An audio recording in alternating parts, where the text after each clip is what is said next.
Semiconductor আর প্রতিরক্ষা ভবিষ্যতের দুই শক্তিশালী অস্ত্র নিয়ে এবার একজোট হল ভারত ও মালয়েশিয়া। প্রধানমন্ত্রী নরেন্দ্র মোদি ও আনোয়ার ইব্রাহিমের ঐতিহাসিক বৈঠকে এলো বিশাল বাণিজ্যিক অঙ্গীকার। আঞ্চলিক স্থিতিশীলতা আর প্রযুক্তিগত উৎকর্ষতায় দুই দেশের এই বন্ধুত্ব এখন আলোচনার কেন্দ্রবিন্দুতে। 7 ফেব্রুয়ারি 2 দিনের সফরে মালয়েশিয়ায় পৌঁছান ভারতের প্রধানমন্ত্রী নরেন্দ্র মোদি।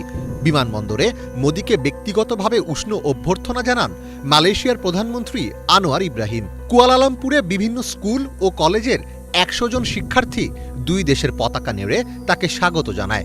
তার আগমন উপলক্ষে একটি বর্ণাঢ্য সাংস্কৃতিক অনুষ্ঠানেরও আয়োজন করা হয়। 8 ফেব্রুয়ারি মালয়েশিয়ার প্রশাসনিক রাজধানী পুত্রজায়ায় পেরদানা পুত্রা কমপ্লেক্সে মোদিকে আনুষ্ঠানিক গার্ড অফ অনার ও লাল গালিচা সংবর্ধনা দেওয়া হয়। এরপর নরেন্দ্র মোদি ও আনোয়ার ইব্রাহিম এক একান্ত বৈঠকে মিলিত হন।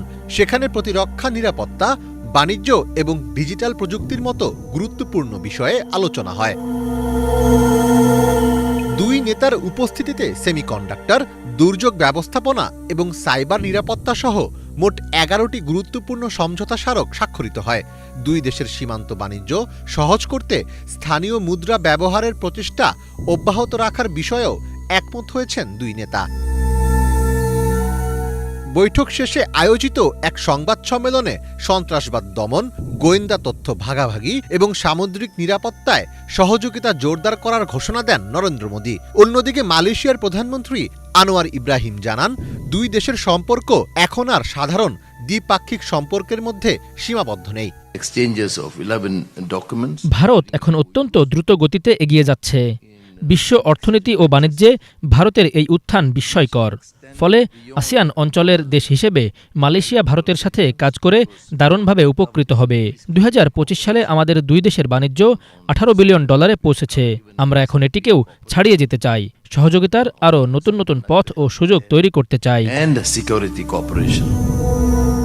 এই সফরের মাধ্যমে দুই দেশের দীর্ঘদিনের বন্ধুত্বপূর্ণ সম্পর্ক এক নতুন উচ্চতায় পৌঁছাবে বলে আশা করা হচ্ছে। তবে সবচেয়ে বেশি আলোচনা হচ্ছে মালয়েশিয়ার বর্নিও দ্বীপের সাভা রাজ্যে ভারতের একটি কনসুলেট খোলার উদ্যোগ নিয়ে। বিশ্লেষকরা মনে করছেন, এটি ভারতের নিছক কোনো প্রশাসনিক উদ্যোগ নয়, বরং অত্যন্ত সুদূরপ্রসারী কৌশলগত এবং ভূরাজনৈতিক পদক্ষেপ। সাবা রাজ্যটি ভৌগোলিকভাবে দক্ষিণ চীন সাগরের কাছে অবস্থিত। এই অঞ্চলটি বর্তমানে বিশ্বের অন্যতম বিতর্কিত জলপথ, যেখানে চীনের আধিপত্য বিস্তারের চেষ্টা প্রবল। সাভাতে কনসুলেট থাকার অর্থ হল ভারত এই গুরুত্বপূর্ণ মেরিটাইম রুটের একদম কাছাকাছি তার উপস্থিতি জানান দিচ্ছে।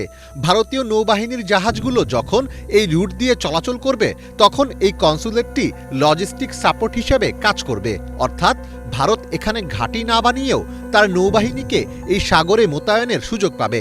এছাড়া ব্লু ইকোনমি বা সামুদ্রিক সমুদ্র আহরণে মালয়েশিয়ার সাথে ভারতের যৌথ গবেষণার পথ প্রশস্ত হবে, যা ভারতের অ্যাক্ট ইস্ট পলিসিকে আরও শক্তিশালী করবে। মালয়েশিয়া নিজেও এই অঞ্চলে চীনের আধিপত্যে কিছুটা ভীত। চীন বরাবরই দক্ষিণ পূর্ব এশিয়াকে তার নিজের আঙিনা হিসেবেই বিবেচনা করে। সাবা দ্বীপের অবস্থান চীনের বিতর্কিত 9 লাইনের খুব কাছে।